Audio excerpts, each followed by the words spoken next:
Tripoli campus YouTube চ্যানেলে আপনাদের সবাইকে স্বাগতম। আপনি যদি ইলেকট্রিক্যাল ইঞ্জিনিয়ার হয়ে থাকেন তো এই চ্যানেলটির কন্টেন্টগুলো আপনার জন্য খুবই গুরুত্বপূর্ণ। আজকের আলোচনার বিষয়, চলুন তাহলে শুরু করা যাক।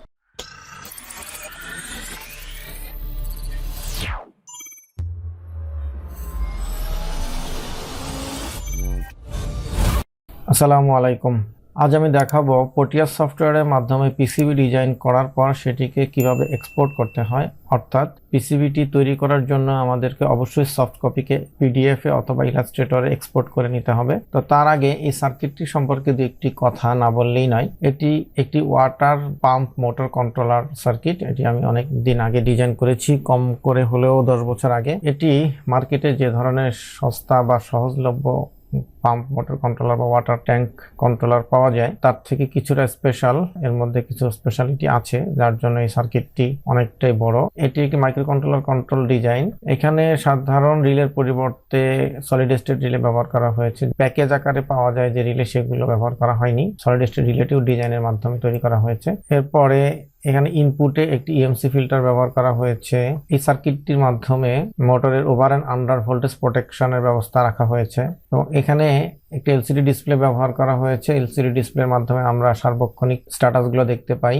এরপর এটিকে অটো মোড এবং ম্যানুয়াল মোড দুইভাবেই চালানোর ব্যবস্থা আছে। আর সবচেয়ে স্পেশাল ফিচার হচ্ছে যে এখানে কোনো ইলেকট্রোড ব্যবহার করা হয় না। এই সার্কিটে এমন এক ধরনের সেন্সর ব্যবহার করা হয়েছে যে দীর্ঘ সময় পানিতে থাকলে কোনো ধরনের সমস্যা নেই। ইলেকট্রোড বা এই জাতীয় সেন্সরগুলো ব্যবহার করলে এখানে ইলেকট্রোডের উপরে ময়লা জমে গিয়ে অনেক সময় ফাংশন ঠিকভাবে করে না। তো এখানে সেই জটিলতা নেই। আমি দীর্ঘদিন যাবত এটি ব্যবহার করছি। তৈরি করার পর থেকেই এখন পর্যন্ত সেন্সর পরিষ্কার করার কোনো প্রয়োজন হয়নি এবং এটার মাধ্যমে আরো আপনি প্রোটেকশন পাবেন। আপনার আন্ডারগ্রাউন্ড টাঙ্কিতে যদি পানি না থাকে সে অবস্থায় মোটরটি ড্রাই রান করবে না, অর্থাৎ আন্ডারগ্রাউন্ডে পানি না থাকলে মোটরটি তখন অফ থাকবে। তো নানাবিধ ফ্যাসিলিটিস আছে, এর কারণেই সার্কিটটি একটু বড় হয়েছে। এটি আসলে মার্কেটে পাওয়া যাবে না। এটি আমি আমার নিজস্ব ব্যবহারের জন্যই তৈরি করেছি। তো যাই হোক, এখন আমরা পিসিবি অংশে চলে যাই। এটি হচ্ছে উক্ত সার্কিটের পিসিবি লেআউট। এখানে এই যে মাইক্রো কন্ট্রোলারটি ব্যবহার করা হয়েছে, এখানে filter, fuse, input output connector, sensor connector. এটি হচ্ছে প্রোগ্রামিং পোর্ট, এখানে আছে ডিসপ্লে পোর্ট ইত্যাদি ইত্যাদি আছে। তো এই ফাইলটিকে আমরা কিভাবে এক্সপোর্ট করব?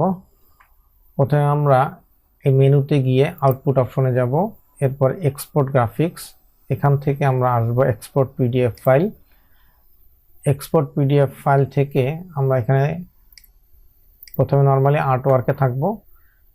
অতঃপর এখান থেকে আমরা শুধুমাত্র কম্পোনেন্ট সাইটটি, অর্থাৎ যে সাইটটি পিসিবির উপরের অংশে থাকবে কম্পোনেন্টসের আইডি অথবা ভ্যালু সহকারে, সেই অংশটুকু প্রিন্ট দিব। সেক্ষেত্রে আমরা এই উপরের এই দুটো টিক তুলে দিয়ে শুধু টপ সিল্ক এবং এই অংশটা থাকবে ওকে দিব।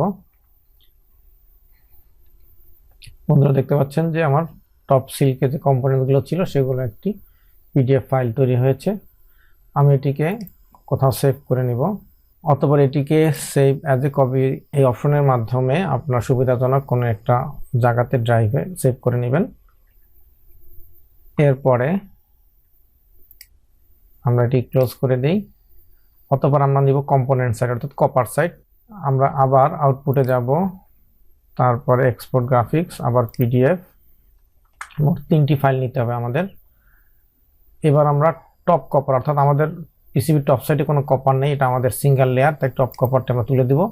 টপ সিল্ক ইতিমধ্যে আমরা প্রিন্ট নিয়েছি বা এক্সপোর্ট করেছি, সে কারণে এটি আমাদের দরকার নেই। শুধুমাত্র বটম কপার, অর্থাৎ ব্যাক সাইডে যে কপার লেয়ারটি আছে শুধু সেটি রাখবো। সে কারণে এখন আমরা ওকে দিচ্ছি। আমাদের কপার সাইডের লেআউটটি আমরা দেখতে পাচ্ছি। এটিও আমরা আমাদের প্রয়োজন অনুযায়ী সেভে কপি দিয়ে আমাদের ড্রাইভের কোনো একটি জায়গাতে রেখে দেব। এরপরে আমাদের পিসিবি ডিজাইনে যদি সোল্ডার রেজিস্ট প্রয়োজন হয়, অর্থাৎ ব্যাক সাইডে যে গ্রিন কোটিংটা থাকে সেটি যদি আমরা করতে চাই, আমাদের আরেকটা ফাইল এক্সপোর্ট করতে হবে। আর যদি আমরা গ্রিন মাস্কিং করতে না চাই তাহলে এই দুটো দিয়েই চলবে। এই দুটো ফাইলকে আমরা যে প্রতিষ্ঠান থেকে বা যার কাছ থেকে পিসিবি ডিজাইন করব তার কাছে পাঠিয়ে দিলেই সে পিসিবি ডিজাইন অনুযায়ী পিসিবি তৈরি করে আপনাকে পাঠিয়ে দিতে পারবে। আর যদি আমরা গ্রিন মাস্কিং করতে চাই সেক্ষেত্রে কি করব আমি সেটাও দেখিয়ে দিচ্ছি। আউটপুট, আবার ঠিক একইভাবে এক্সপোর্ট পিডিএফ ফাইল, আর্টওয়ার্কে এবার আর্টওয়ার্ক থেকে এটাকে চেঞ্জ করে সোল্ডার রেজিস্ট করতে হবে। আর সোল্ডার রেজিস্ট এবার এখানে 3টি অপশন আছে, মাত্র বোর্ডে যেটি থাক সমস্যা নেই। বটম রেজিস্ট আর টপ রেজিস্ট। তো টপ লেয়ারে যেহেতু আমাদের কোনো কপার ওয়্যার নেই বা আমাদের একটি মাত্র লেয়ার অর্থাৎ সিঙ্গেল লেয়ার যেটি ব্যাক সাইডে আছে, তো সেজন্য টপ সাইডেরটা আমরা টিক মার্ক তুলে দিব, অতঃপর ওকে দিব। দিলে দেখতে পাচ্ছেন এই যে যেখানে যেখানে আমাদের সোল্ডার হবে সেই জায়গাগুলো ব্ল্যাক কালার হয়ে আছে, অর্থাৎ সোল্ডার রেজিস্ট করার সময় এই ফাইলটির দরকার হবে, কারণ যে সমস্ত জায়গাতে আমাদের সোল্ডার করতে হবে ওইখানে যদি গ্রিন কোটিংটা বসে যায় তাহলে আর আমরা সোল্ডার করতে পারবো না। সেই কারণেই এই প্যাডগুলোকে খালি রাখার জন্য এই ফাইলটি আমাদের দরকার। অতঃপর এই ফাইলটিও আমাদের সেই কাঙ্ক্ষিত লোকেশনে সেভ করব বা ড্রাইভে সেভ করব। এরপরে আমরা এই ফাইলটি আমাদের পিসিবি ম্যানুফ্যাকচারার কাছে পাঠিয়ে দেব। আশা করছি এভাবে আপনাদের ডিজাইনকৃত পিসিবিটিকে এক্সপোর্ট করে আপনারা খুব সহজেই পিসিবি তৈরি করতে পারবেন। আজকের আলোচনা এখানেই শেষ করছি। কথা হবে পরবর্তীতে নতুন কোনো টপিক নিয়ে। সে অবধি সবাই ভালো থাকবেন। আল্লাহ হাফেজ। ধন্যবাদ।